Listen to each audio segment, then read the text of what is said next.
Hi everyone, welcome back to a new tutorial video on how to log in. In today's video, I will show you how you can download Google Meet. Follow all the steps and watch this video till the end to learn how to do it. And before we start the video, don't forget to subscribe and hit the notification bell so that you won't miss any future uploads from our channel. Now let's get started. Now the first thing you need to do is to open up a Play Store or App Store on your device.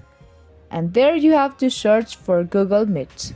Now in order to download Google Meet, you have to tap on install button at the top right of your screen. And once you tap on it, your app will start to download.